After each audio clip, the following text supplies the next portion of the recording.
નમસ્કાર. આજે આપણે ધોરણ 11 જેમાં પ્રકરણ 6 છે પેટાનોંધ એની શરૂઆત કરવા જઈ રહ્યા છીએ. તો પેટાનોંધની અંદર આમ તો આપણે આગળ છે જે આમનોંધ ભણી ગયા, એ આમનોંધમાં આપણે જોઈએ તો બધા જ પ્રકારના વ્યવહાર એકસાથે હતા.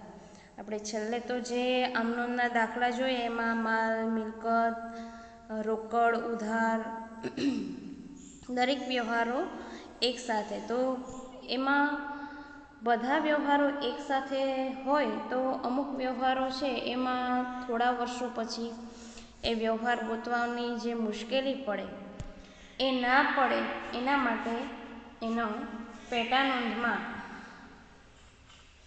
જેમ કે માલને લગતા વ્યવહારો છે એની અલગ પેટાનોંધ, રોકડ વ્યવહારોની અલગ,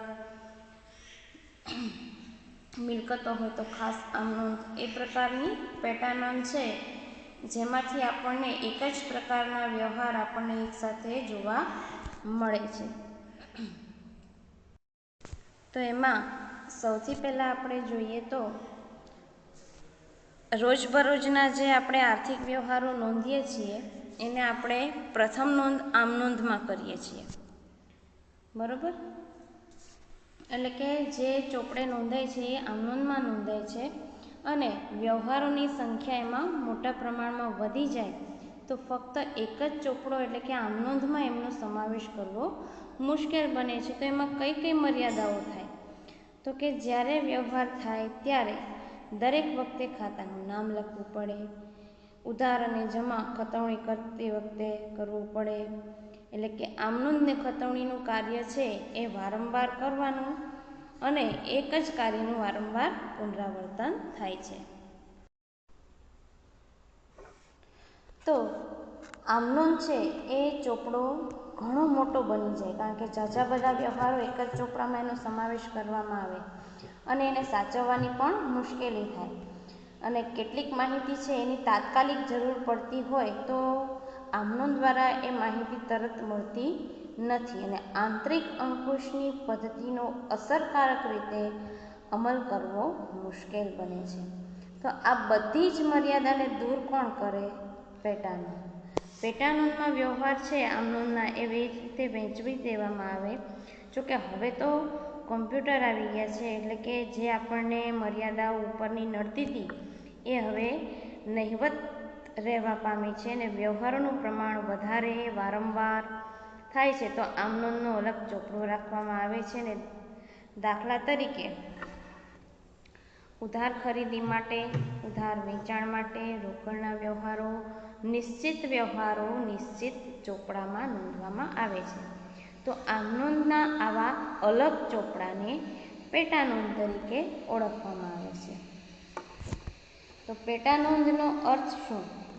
તો કે પેટાનોંધ એટલે એક જ પ્રકારના વારંવાર થતા વ્યવહારો નોંધવા માટે આમનોંધના ચોપડાને વર્ગીકૃત નોંધો એટલે પેટાનોંધો. ત્યાં તમે લીટી પણ કરજો કે એક જ પ્રકારના જે વ્યવહાર છે એ વારંવાર થતા વ્યવહારો છે એને નોંધવા માટે આમનોંધના ચોપડાની વર્ગીકૃત નોંધ.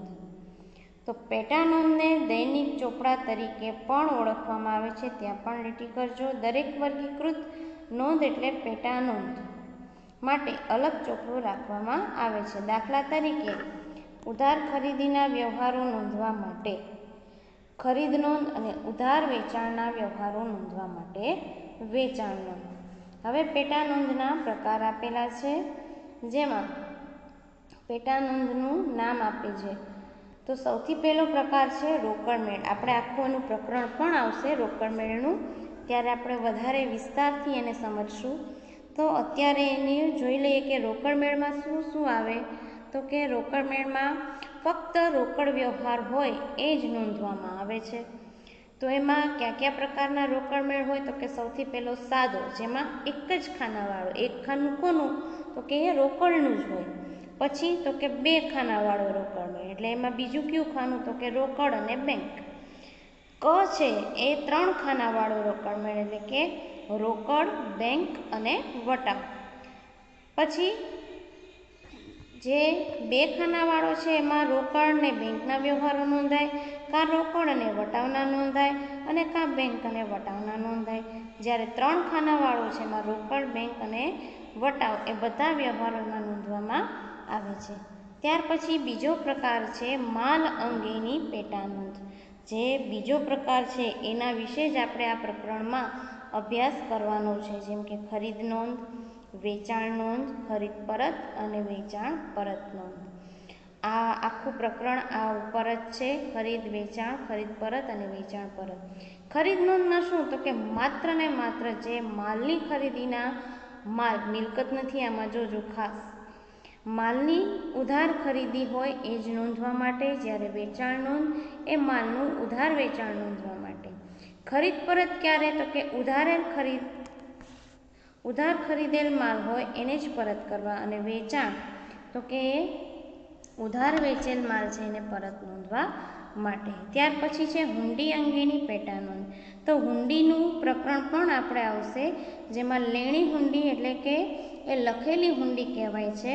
એટલે કે આપણે કોઈ પાસે આપણા પૈસાનું લેણું નીકળતું હોય અને એ માગવા માટે આપણે એની જે હુંડી લખીએ તે લેણી હુંડી. અને દેવી હુંડી એટલે આપણે ઉપર કોઈ હુંડી લખે અને આપણે એને પૈસા ચૂકવવા ના થાય, એટલે કે એ હુંડી છે કોઈ આપણા ઉપર લખે અને આપણે એને સ્વીકારીએ માટે એને સ્વીકારેલી દેવી હુંડી નોંધવા માટે, એટલે કે આપણે એમાં પૈસા ચૂકવવાના રહે છે. ત્યાર પછી ખાસ આમ નોંધ. ખાસ આમ નોંધ એટલે તો કે જે કોઈ વ્યવહાર આગળના, જે સૌથી પહેલાં રોકડ મેળ જોયો, પછી પેટા નોંધો જોઈ એટલે કે માલ અંગેની અને હુંડીની નોંધ જોઈ, પણ પેટા નોંધ ઉપરની જે છે એમાં કોઈ વ્યવહાર નથી સમાયેલ. એ બધા જ વ્યવહારો ક્યાં સમાશે, તો કે ખાસ આમ નોંધના. હવે પેટા નોંધના ફાયદા શું, તો કે કાર્યની એક તો વહેંચણી થઈ જાય, કે જે જુદી જુદી વ્યક્તિઓ વચ્ચે કામકાજની વહેંચણી કરી શકાય. જેમ કે એક ખરીદ નોંધ છે તો એ કોઈ અલગ જ વ્યક્તિ બનાવશે, ને વેચાણ નોંધ છે એ પણ અલગ જ વ્યક્તિ બનાવશે. ઓલું તો એક જ વ્યક્તિ હોય તો એને બધા જ પ્રકારના વ્યવહારો નોંધવા પડે તો એ પહોંચી ન શકે. ત્યાર પછી શ્રમ વિભાજન, કે એકાઉન્ટ વિભાગમાં જે વ્યક્તિ પાસે જે કાર્યની વિશિષ્ટ આગવી કુશળતા છે તે પ્રકારના કાર્યની સોંપણી એની પાસે કરી શકાય છે. એટલે કે ઓછા ખર્ચે સાચી ને ઝડપી અને સરળતાથી હિસાબી માહિતી મેળવી શકાય છે. ત્યાર પછી ઉપરના આપણે જે 2 અગત્યના લાભ જોયા એમાં બીજા લાભ પણ થાય છે કે ઓડિટ એટલે કે તપાસનું કાર્ય છે એ સરળતાથી ને ઝડપથી થાય છે. હિસાબો તૈયાર કરવામાં પણ સરળતાને ઝડપી થાય છે. સમયનો બચાવ થાય છે. ને તારણરૂપ માહિતી, કે આપણે પેટા નોંધ છે એની ઉપરથી જોવું હોય કે આ મહિનામાં અથવા તો 15 દિવસનું કે જે હોય એમાં કુલ માલ કેટલો ઉધાર ખરીદ્યો, કેટલાને પૈસા ચૂકવવાના, કુલ કેટલો વેચાયો, તો અલગ અલગ નોંધ હોય તો એના ઉપરથી આપણે તારણ જલ્દી કાઢી શકીએ છીએ. તો હવે આપણે જે પ્રકરણમાં પેટા નોંધની અંદર ભણવાનું છે તે છે માલ અંગેની પેટા નોંધ. તો એમાં જે ધંધાકીય એકમ જે વસ્તુનો ધંધો કરતો હોય એને આપણે તે વસ્તુ તેના માટે માલ કહેવાય. આપણે આ વસ્તુ છે એ આગળનામાં પણ સમજાવેલી, કે કોઈ કાપડનો વેપારી હોય તો કાપડ છે એ વેપારી માટે શું કહેવાય, તો કે માલ.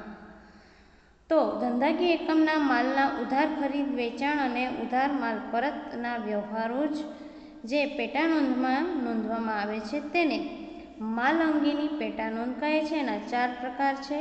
ખરીદ નોંધ એટલે કે ઉધાર ખરીદી, વેચાણ નોંધ એટલે ઉધાર વેચાણ, ખરીદ પરત એટલે કે જે ઉધાર ખરીદી છે એ પરત થાય એટલે ઉધાર ખરીદ પરત, અને વેચાણ પરત એટલે કે ઉધાર વેચાણ જે કર્યું હતું એને આપણે પાછું મેળવીએ છીએ એટલે ઉધાર વેચાણ પરત. ત્યારબાદ ખરીદ નોંધ એનું બીજું નામ છે જમા નોંધ, અથવા લખીને અહીંયા કીધું છે, ક્યારેક પ્રશ્ન એમ પૂછે છે ખરીદ નોંધ એટલે એનું બીજું નામ શું, તો જમા નોંધ છે. ઘણા ભૂલ ખાઈ જાય છે કે વેચાણ નોંધ, કારણ કે આપણે આમ નોંધ કરીએ ત્યારે વેચાણ ખાતે જમા આવે તો વેચાણ નોંધ નહીં, જમા કહી દે છે. એ ભૂલ ન થાય તો ખરીદ નોંધ છે એ શું છે તો કે વેચાણ નોંધ છે. તો એમાં શું થાય તો કે ફક્ત ઉધાર ખરીદીના વ્યવહાર હોય, જે માલ તમે ઉધાર ખરીદ્યો છે એની જ નોંધ ખરીદ નોંધમાં કરવામાં આવે છે. વેપારી જે વસ્તુ ખરીદ વેચાણનો ધંધો કરતો હોય તે વસ્તુની જ ઉધાર ખરીદ નોંધમાં થાય છે. એટલે કે રોકડ ખરીદીના વ્યવહારો છે એને ખરીદી નોંધમાં નોંધવામાં આવતા નથી. હવે ધ્યાન રાખજો કે અહીંયા અંશતઃ કીધું, અંશતઃ રોકડ અને અંશતઃ શાક પર, એ બે વ્યવહારો અંશતઃ રોકડ અને અંશતઃ શાક, એ બંને વ્યવહારને કેવો ગણવાનો તો કે આખો શાકનો વ્યવહાર ગણી લેવાનો છે. એટલે ઉધાર વ્યવહાર તરીકે ગણી અને એની પેટા નોંધમાં નોંધ કરવાની થશે. ત્યાર પછી ઉધાર ખરીદની જે રકમ છે એને આપણે ટોટલ કરી અને ચોખ્ખી રકમ તરીકે નોંધવામાં આવશે. ચોખ્ખી રકમ એટલે તો કે માલની ઉધાર ખરીદીની કુલ રકમમાં વેપારી વટાવ શું કરી નાખવાનો છે? બાદ કરી નાખવાનો છે. એટલે કે વેપારી વટાવ ચોપડે નોંધાતો નથી, પણ બાદ તો કરવામાં આવશે જ. તો ખરીદ નોંધને ક્યાં બે પ્રકારે રાખી શકાય? તો એમાં છે સાદી ખરીદ નોંધ અને ખાનાવાળી. ખાનાવાળીમાં પાછા બે પ્રકાર, માલના પ્રકારની ખાનાવાળી ખરીદ નોંધ અને માલ અને ખર્ચના ખાનાવાળી ખરીદ નોંધ. તો સાદી ખરીદ નોંધમાં શું તો કે એમાં એક જ પ્રકારનો માલ છે એની ખરીદી કરવામાં આવતી હોય ત્યારે એને સાદી ખરીદ નોંધ કહેવામાં આવે છે. દરેક પ્રકારનો માલ હોય એના માટે ખરીદ નોંધ જુદો ચોપડો રાખી શકે છે. અહીંયા એમનો નમૂનો આપેલ છે કે શ્રી ખાલી જગ્યાની ખરીદ નોંધ, તમને રકમમાં નામ આપેલું જ હશે. ત્યાર પછી તારીખ, વેપારીનું નામ, પછી આપેલ છે આવક ભરતિયા નંબર. અત્યાર સુધી આપણે આમ નોંધનું હતું એમાં લખતા ખાપા એટલે કે ખાતા વહી પાના નંબર. અહીંયા એક વધારાનું આવક ભરતિયા નંબર, ખાતા વહી પાના નંબર પણ લખવાનું જ. જ્યારે આપણે આમ નોંધ કરી હોય એ પાના નંબર અહીં પણ લખવાના રહેશે. અને છેલ્લે રકમ. અહીંયા બધા વ્યવહારો વેપારીનું નામ છે ત્યાં વિગત છે ત્યાં જ આવી જશે અને રકમ છેલ્લે કુલ એનો સરવાળો થઈ જશે. ત્યાર પછી જોઈએ તો તારીખ. એમાં પ્રથમ ખાનું છે એ તારીખનું છે. જે વ્યવહાર ઉધાર વ્યવહાર જે તારીખે થયો હોય એ તારીખ લખવામાં આવે છે. વેપારીનું નામ, તો જે વેપારી પાસેથી શાક પર માલ ખરીદ્યો, કારણ કે ઉધાર વ્યવહાર છે તો એમાં એમ જ આવશે કે ₹10,000નો માલ રાધા પાસેથી ખરીદ્યો, એટલે કે જેનું પાસેથી માલ ખરીદ્યો હોય એનું નામ અને એને ખરીદેલ માલ અંગેની વિગત આવશે જ્યાં વેપારીનું નામ છે ત્યાં. પછી આવક ભરતિયા નંબર. આ ખાનામાં જે વેપારીએ માલ મોકલ્યો હોય તેમણે મોકલેલ ભરતિયા કે બિલનો નંબર છે અથવા આપણે આપેલ ક્રમાંક દર્શાવવામાં આવે છે. છેલ્લે ખાતા વહી પાના નંબર. તો જે વેપારી પાસેથી ઉધાર માલ ખરીદવામાં આવ્યો હોય તે વેપારીનું ખાતું ખાતા વહીમાં જે પાને હોય તે પાના નંબર અહીં નોંધવામાં આવે છે. છેલ્લે આપણે રકમ. તો આ ખાનામાં ઉધાર ખરીદીની કુલ રકમ, અહીંયા રોકડ વટાવ તો આવશે નહીં કારણ કે રોકડ વ્યવહાર તો છે નહીં, તો વેપારી વટાવ બાદ કરી અને ચોખ્ખી રકમ દર્શાવવામાં આવે છે. ઉપરાંત આપણા વતી ચૂકવેલ ખર્ચાનો સમાવેશ, કોઈએ રોયલ્ટી ચૂકવી હોય, કોઈ મજૂરી ચૂકવી હોય તો એમનો પણ સમાવેશ અહીં કરી લેવામાં આવે છે, જેની ખાસ આમ નોંધમાં નોંધ થાય છે. ત્યાર પછી જોઈએ તો ખાનાવાળી. ખાનામાં બે પ્રકાર, માલના પ્રકાર પ્રમાણે ને માલ અને ખર્ચાવાળી. તો એમાં માલના પ્રકારના પ્રમાણે જોઈએ તો સાદી ખરીદ નોંધમાં એક જ પ્રકારનો માલ હોય. અહીંયા અલગ અલગ હોય માલના પ્રકાર. તો અહીં એક ઉદાહરણ આપ્યું છે, કોઈ વેપારી ફક્ત ટીવીની જ ખરીદી કરતો હોય તો એને સાદી ખરીદ નોંધ, પણ જો એ વેપારી ટીવી, ફ્રીજ, ઘરઘંટી ખરીદતો હોય તો એને ખાનાવાળી ખરીદ નોંધ તૈયાર કરે છે. એમનો પણ નમૂનો આપ્યો છે, એની જેમ જ છે. ફેર શું કે જ્યાં ખાતા વહી પાના નંબર પછી આપણે રકમનું ખાનું એક જ આવતું હતું. અહીંયા તારીખ, વેપારીનું નામ, ઉપર પણ શ્રી ખાલી જગ્યાની ખરીદ નોંધ, આવક ભરતિયા નંબર, ખાતા વહી પાના નંબર. રકમનું ખાનું છે ત્યાં ટીવી, ફ્રીજ અને ઘરઘંટી એ પ્રકારને એના ખાના પડી જશે ને છેલ્લે કુલ રકમ એટલે કે ટીવી, ફ્રીજ અને ઘરઘંટીની એમ આડો અને ઊભો બંનેમાં કુલનો સરવાળો આવશે. તો અહીંયા આપણે ઉપર જે નમૂનામાં જોયું એમાં માલની જે ઉધાર ખરીદી હતી એમાં એમના ખાના પ્રમાણે અલગ અલગ ખાના રાખવામાં આવે છે અને છેલ્લે કુલ રકમનું ખાનું રાખવામાં આવે છે અને ખરીદીના વ્યવહારમાં માલના પ્રકાર પ્રમાણે જુદા જુદા ખાનામાં જે રકમ લખવામાં આવેલું હોય તેનો સરવાળો પાછું નીચે કુલ રકમમાં પણ દર્શાવવામાં આવે છે. તો અહીંયા આપણે જોયું કે એમાં વેપારી છે ટીવી, ફ્રીજ અને ઘરઘંટીની ખરીદી કરતો હતો એટલે એ પ્રકારે જેવો માલનો પ્રકાર હોય એ જ નામ અહીંયા લખવાના રહે. જેમ કે કાપડનો વેપારી હોય તો એ પેન્ટ, શર્ટ અને જબ્બાનો ધંધો કરતો હોય તો જ્યાં ટીવી, ફ્રીજ, ઘરઘંટી હતા ત્યાં શું આવી જશે તો કે પેન્ટ, શર્ટ અને જબ્બો. એ જ રીતે કોઈ ફર્નિચરવાળો હોય અને તો એમાં 3 અલગ અલગ પ્રકારના માલ હોય તો એમાં ટેબલ, ખુરશી ને કબાટ એમ 3 ખાના રાખી શકે છે. ત્યાર પછી જોઈએ તો માલ અને ખર્ચવાળી ખરીદ નોંધ. તો એમાં જ્યારે વેપારી માલ ખરીદે તો એમાં જે કંઈ માલની વેચાણ કિંમત હોય ઉપરાંત વિવિધ પ્રકારના ખર્ચ છે એ એમાં ઉમેરી અને ભરતીયું મોકલે છે. તો સામાન્ય સંજોગોમાં આ ખર્ચમાં હવે એક વધારે આપણે નવો કાયદો જીએસટી આવ્યો એ જીએસટી, રેલવેનું મજૂરી વગેરેનો સમાવેશ કરવામાં આવે છે. તો ખરીદ કરનાર વેપારી આવા વિવિધ ખર્ચાઓની અલગ નોંધ રાખવા માટે ખરીદ નોંધમાં રકમના ખાનામાં જરૂરિયાત મુજબ એક કરતાં વધુ ખાના પાડે છે. એટલે કે ખર્ચ દીઠ એક ખાનું પાડે છે જેમાં તે જે તે ખર્ચની નોંધ કરવામાં આવે છે. આવી અલગ નોંધ રાખવાથી ખરીદેલ માલની કુલ ખરીદ કિંમત અને ખરીદીને લગતા જુદા જુદા જે પ્રકારના દરેક ખર્ચ છે એની માહિતી મેળવી શકાય છે. ખરીદ નોંધમાં ખર્ચની નોંધ કરતી વખતે વેપારી વટાવ બાદ કર્યા પછીની જ રકમ ખાનામાં દર્શાવવામાં આવે છે. અહીંયા આપણને એનો નમૂનો આપેલ છે જેમાં આવક ભરતિયા નંબર, ખાતાવહી પાના નંબર તો છે જ, ઉપરાંત વધારાના ખર્ચના કયા ખાના તો કે સૌથી પહેલાં આવશે અહીંયા વધારાનું માલની ચોખ્ખી રકમ. માલની ચોખ્ખી રકમ એટલે વેપારી વટાવ બાદ કરેલી રકમ. ત્યાર પછી શું તો કે રેલવેનું મજૂરી, પછી આવક પૂરતી કેન્દ્રીય વસેક એટલે આપણે જે જીએસટીના પ્રકરણમાં ભણ્યા કેન્દ્રીય વસેક, રાજ્ય વસેક, આવક પૂરતી સંકલિત વસેક એટલે કે રાજ્યની અંદર હોય, રાજ્યની બહાર હોય, આંતરરાજ્ય વ્યવહાર હોય એ દરેક પ્રકારના વસેકના અહીંયા આપણને નામ આપી દીધેલ છે. તો સીજીએસટી, રાજ્ય વસેક એસજીએસટી અને આવક પૂરતી સંકલિત એટલે કે આઈજીએસટી ત્રણેય પ્રકારના જો હોય તો એમાં જે પ્રકાર આંતરરાજ્ય હોય કે આંતરરાજ્ય એમાં એ રકમ લખવાની રહેશે ને છેલ્લે કુલ રકમ લખવાની રહેશે. તો દરેક ખર્ચ માટે અલગ ખાનું અને કુલ ઉધાર માલની ખરીદ કિંમત છે દરેક પ્રકારના ખર્ચની કુલ રકમ જાણી અને ખાતા વહીમાં દરેક પ્રકારના ઉપર મુજબના ખાતા ખોલી અને ખતવણી કરવામાં આવશે.